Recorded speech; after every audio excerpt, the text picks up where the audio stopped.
दोस्तों, आज की कहानी एक ऐसे पति पत्नी के जोड़े की जिंदगी पर हुई दर्दनाक कहानी है जिसे पढ़कर मेरी आंखों में भी आंसू आ गए। चलिए दोस्तों, अब इस कहानी को स्टार्ट करते हैं। मुझे पहले लड़के की तस्वीर दिखाओ माँ, फिर मैं फैसला करूंगी हाँ या ना का। माँ ने प्रीति की तरफ देखा। अच्छा, हम तुम्हारे लिए क्या कोई अच्छा लड़का नहीं देखेंगे? प्रीति गुस्से से बोली। माँ, बस लड़का देखना है मुझे, उसकी तस्वीर मंगा लो या लड़के को यहीं बुला लो। माँ ने डांटा। पागल है, शर्म नहीं आती? चल दफा हो जाओ अपने कमरे में। बाबा भी आ गए। क्यों डांट रही हो मेरी बच्ची को? प्रीति बाबा के पास गई और जाकर कहने लगी, बाबा मुझे लड़का देखना है। बाबा ने मुस्कुराकर कहा, हाँ बेटी, तुम्हारी मर्जी से ही करेंगे शादी। कल मैं उसकी तस्वीर मंगा लूंगा। लड़के का अपना होटल है, पढ़ा लिखा है, अच्छा है, लेकिन प्रीति को तो लड़का देखना था। लड़का तो प्यारा है। प्रीति ने हाँ कर दी। 10 दिनों में ही प्रीति की शादी हो गई। प्रीति का हमसफर विनय दोनों की अरेंज मैरिज थी। ना कभी कोई मुलाकात हुई, ना कभी कोई बात। कभी एक दूसरे को मिले भी नहीं। ये ऐसा पवित्र रिश्ता होता है, दो अजनबी एक जान हो जाते हैं, जो कभी जिंदगी में मिले भी ना हो। दो पल भर में एक दूसरे की जान बन जाते हैं। पहली रात थी। विनय कमरे में आया। हाथ में आइसक्रीम पकड़ी हुई प्रीति नजरें झुकाए बैठी थी। आइसक्रीम तो प्रीति की फेवरेट थी। विनय आकर प्रीति के पास बैठ गया। विनय थोड़ा सा शर्माता भी था। आइसक्रीम खाते हुए बोला, जितने पैसे शादी पर खर्च किए इतने की काश मैं आइसक्रीम खा लेता। प्रीति का घूंघट उठाकर बोला, आप खाओगी? पहले तो प्रीति ने शर्माते हुए मना कर दिया। फिर विनय ने प्यार से कहा, खा लो, प्यार बढ़ेगा। प्रीति को आइसक्रीम दी और खुद भी खाने लगा। प्रीति सारी आइसक्रीम खा गई। विनय ने जब पूछा, आइसक्रीम पूरी खत्म कर दी? प्रीति मुस्कुराने लगी। वो तो मैं खा गई। विनय भी मुस्कुराने लगा। बहुत कंजूस हो आप। पहले कहती हो कि नहीं खाती और अब देखो सारी की सारी खा गई हो। यह आइसक्रीम 50-50 की थी। प्रीति विनय को पहली ही रात इतना तो समझ गई थी कि विनय दिल का बहुत अच्छा है। रात भर मोहब्बत भरी बातें होती रही। जिंदगी अपनी असल मंजिल की तरफ मुड़ गई थी। वक्त गुजरने लगा। प्रीति के भाई की शादी थी। प्रीति 4 महीने की प्रेग्नेंट भी थी। प्रीति ने विनय से कहा, मुझे भाई की शादी में जाना है। विनय प्रीति के पास बैठकर बोला, प्रीति, डॉक्टर ने आपको लंबी यात्रा करने से मना किया है, इसलिए मैं कोई रिस्क नहीं लेना चाहता। मैं इजाज़त नहीं दे सकता शादी में जाने की। प्रीति को बहुत गुस्सा आया। वह बोली, विनय, आप पागल हो गए हो क्या? मेरे भाई की शादी है और आप कह रहे हैं कि नहीं जाना। आप मुझे कार में बैठाकर आराम से छोड़कर आ जाएं। बस विनय ने प्रीति का हाथ पकड़ा, मोहब्बत से फिर समझाने लगा, प्रीति, क्यों बेकार की जिद करती हो? डॉक्टर ने यात्रा करने से मना किया है, तो मैं नहीं जाने दे सकता। तुम लापरवाह हो जाती हो और मैं तुमको किसी के भरोसे नहीं छोड़ सकता। इतना कहकर विनय कमरे से बाहर चला गया। प्रीति रोने लगी। प्रीति ने अपनी माँ को फ़ोन किया। विनय मना कर रहा है शादी में आने के लिए। माँ ने समझाया, बेटा, अगर वो कह रहा है तो मत ही आओ। लेकिन प्रीति की भाभी और भाई जिद करने लगे। क्यों नहीं आने दे रहा है विनय हमारी बहन को? प्रीति के भाई भाभी कहने लगे कि मेहंदी है, 3 दिन की ही बात है, हम प्रीति को लेने आए हैं। विनय ने प्रीति की तरफ देखा। प्रीति, मैंने क्या कहा था तुमसे? प्रीति ने नजरें झुका ली, कमरे में चली गई। विनय को गुस्सा तो बहुत आया था, लेकिन सब्र कर लिया। 1000 रुपया जेब से निकाले, प्रीति को दिए। ये कुछ पैसे हैं, रख लो, बाकी और चाहिए तो ले लेना, मैं आऊँगा कल। प्रीति बहुत खुश थी। विनय ने प्रीति को अपने सीने से लगाया, अपना ख्याल रखना। फिर प्रीति शादी में चली गई। मेहंदी की रात प्रीति की बुआ की लड़की भी आई हुई थी। डांस भी किया, काफ़ी एंजॉय किया। बारात वाले दिन जब भाई की बारात लड़की वालों के घर पहुंची तो बारिश हो रही थी। गली में काफ़ी कीचड़ था। प्रीति का पाँव फिसला, वह गिर गई। गिरते ही उसके पेट में दर्द होने लगा। प्रीति जोर जोर से रोने लगी। जल्दी से प्रीति को अस्पताल ले गए। प्रीति दर्द से चिल्ला रही थी। विनय को कॉल किया, प्रीति के बारे में बताया। विनय घबरा गया। वो जल्दी से अस्पताल पहुंचा। डॉक्टर प्रीति को इमरजेंसी वार्ड में ले गए थे। विनय बहुत परेशान था। दिल की धड़कनें बेकाबू थी। जुबान पर ईश्वर का जाप था। बाकी सब लोग शादी की खुशियों में मग्न थे, लेकिन यहाँ विनय परेशान खड़ा था। कुछ देर बाद डॉक्टर कमरे से बाहर आए। उन्होंने सॉरी कहते हुए बताया, आपका बच्चा मर चुका है। विनय बेजान सा होकर कुर्सी पर बैठ गया। भगवान से हिम्मत मांगकर जल्दी से वार्ड में गया। प्रीति रो रही थी। विनय को देखकर मुंह मोड़ लिया। विनय वापस बैठ गया, सर पर हाथ फेरने लगा। अच्छा चल, चुप कर मेरी सोनी, रोना बंद कर, बस ऊपर वाले की मर्जी थी। प्रीति फूट फूट कर रोने लगी। विनय, मुझे माफ़ कर दो, मुझसे गलती हो गई। विनय ने आंसुओं से भीगी हुई पलकों को चूम लिया। अरे बस बस मेरी जान, रोते नहीं है। बस ऊपर वाले की मर्जी थी, चुप हो जाओ। प्रीति खुद को गुनहगार समझ रही थी। विनय ने प्रीति का सर अपनी गोद में रख लिया। चुप हो जा मेरी सोनी, रो मत। अब देख मैं तेरे पास हूँ। प्रीति को देखकर विनय घर चला गया। शादी खत्म हुई। सब घर आ गए प्रीति का हाल पूछने। पर प्रीति खुद पर इल्जाम दे रही थी, मुझे रोका था विनय ने। माँ, लेकिन मैं जिद कर रही थी, शादी में जाना है। अगर मैंने इनकी बात मान ली होती तो आज शायद मैं अपना बच्चा न खोती। विनय समझ रहा था प्रीति दिल ही दिल में खुद को कसूरवार ठहरा रही है। इसलिए विनय प्यार से समझाता रहा प्रीति को, अरे पागल है, खुद को परेशान न कर। ऊपर वाले की मर्जी थी ना, ऊपर वाले ने चाहा तो फिर से हमें औलाद जरूर देगा। प्रीति विनय की आंखों में देख रही थी। विनय, आप इतने अच्छे हैं, मुझे डांटा नहीं, आपने न ही कुछ कहा। विनय ने लंबी सांस ली, मुस्कुराकर बोला, जब तुमने मेरी बात मानी ही नहीं थी तो प्रीति अब कुछ कहने का क्या फायदा। प्रीति समझ रही थी विनय की खामोशी और गुस्सा। 1 साल बाद फिर ऊपर वाले ने उनको बेटा दे दिया। सब बहुत खुश थे।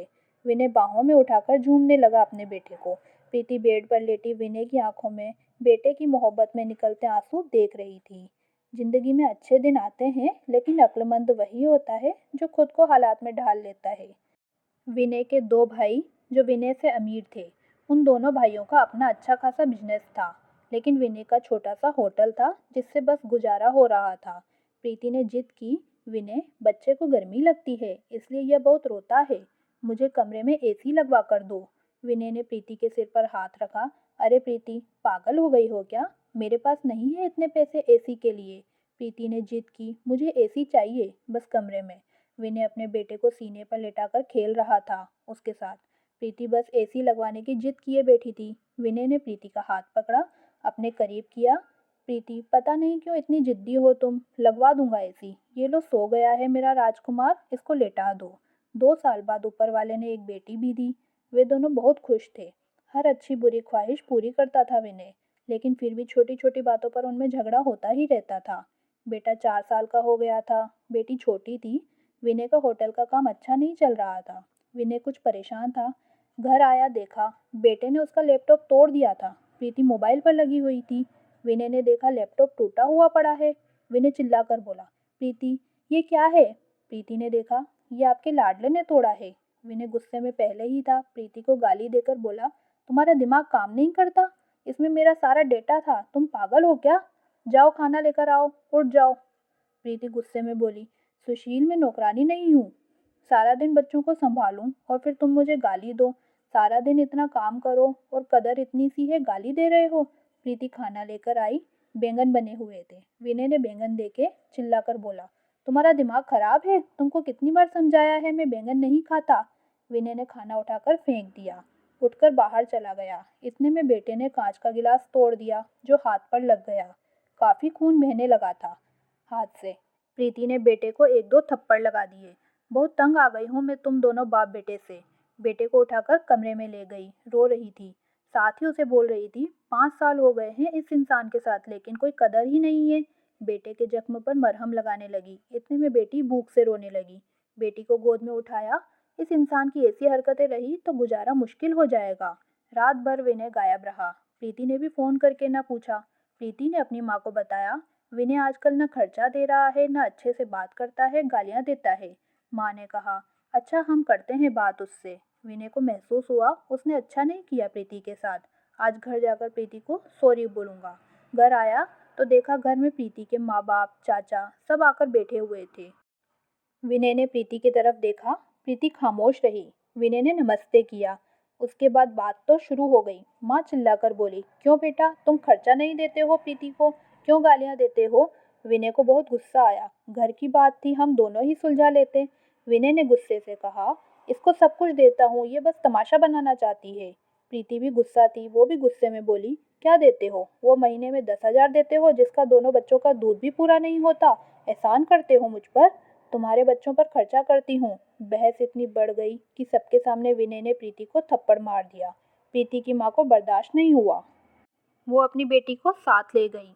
दोनों बच्चे भी साथ ले गई। विनय ने भी न रोका। उन्हें प्रीति नाराज होकर चली गई। प्रीति को थप्पड़ ज्यादा जोर का लगा था, निशान बन गया था। चेहरे पर माँ भी रोने लगी थी। न जाने पहले भी कितना जुल्म करता होगा मेरी बेटी पर, कमीना इंसान। विनय पहले से ही अपने होटल की वजह से परेशान था, काम न होने की वजह से, और अब ये परेशानी बन गई। प्रीति मायके में थी, विनय यहाँ था, घर में परेशान था। हालात इतने खराब हो गए कि विनय को अपना होटल बेचना पड़ा। 2 महीने गुजर गए, दोनों ने एक दूसरे से बात तक न की। दोनों गुस्से में थे। विनय कहता, खुद गई है, खुद वापस आए। प्रीति की अकड़ती, मनाने आएगा तो जाऊंगी। दिन गुजरते गए, 8 महीने गुजर गए, कोई बातचीत नहीं हुई। विनय के एक दोस्त ने विनय से कहा, विदेश जाना है तो बताओ, मेरे पास एक ही वीजा है। हालात काफी बुरे थे। विनय विदेश चला गया, नंबर बंद हो गया। 1 साल गुजर गया, दोनों ने कोई बात नहीं की एक दूसरे के साथ। प्रीति भाई से खर्चा लेती, बच्चों के दूध का या फिर कुछ जरूरी सामान का। भाई कब तक दे सकता था खर्चा, उनके भी अपने बच्चे थे। कभी प्रीति के बच्चे कोई नुकसान कर देते, कोई चीज तोड़ देते तो प्रीति की भाभी हजारों बातें करती, ताने देती थी। प्रीति चुपचाप सुन लेती थी, क्या करती आखिर, किसी को कुछ बताती भी न थी। दीपावली का दिन था, प्रीति ने भाई से कहा, पैसे दे दो, बच्चों को शॉपिंग करवानी है। भाभी पास से बोली, बहन साफ सी बात है, हमारे पास फालतू के पैसे नहीं हैं। उसी इंसान के साथ गुजारा नहीं तो तलाक लेकर किसी दूसरे से शादी कर लो, जाओ यहाँ से। प्रीति उस दिन बहुत रोई थी, उसे एहसास होने लगा था, विनय तो मेरे सर का ताज है। विनय दुबई में बच्चों को याद कर बहुत रोता था। प्रीति पागल, बात कुछ थी नहीं, और तूने यह क्या कर दिया। उधर प्रीति के भाई ने प्रीति के लिए एक आदमी देखा, जिसकी पत्नी की मृत्यु हो चुकी थी, 4 बच्चे थे।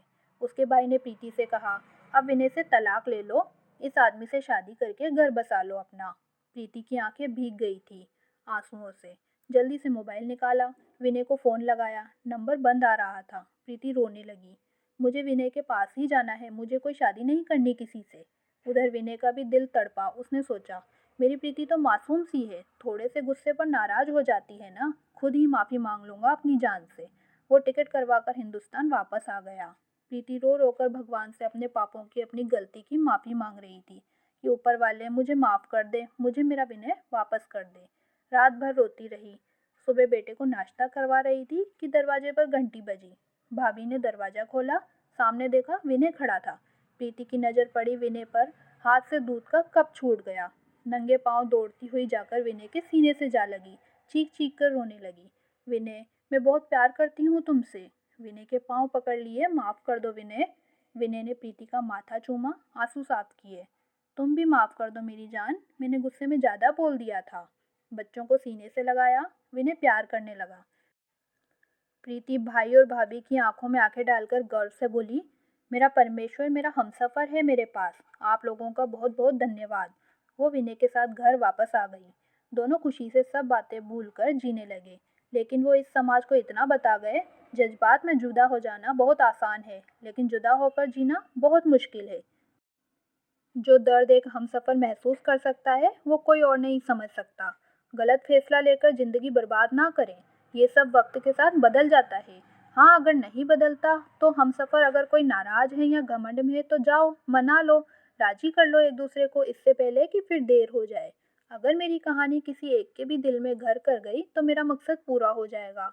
आजकल छोटी छोटी बातों पर घर उजड़ रहे हैं, अगर थोड़ा सा बर्दाश्त कर लें तो ऐसे घर ना उजड़े।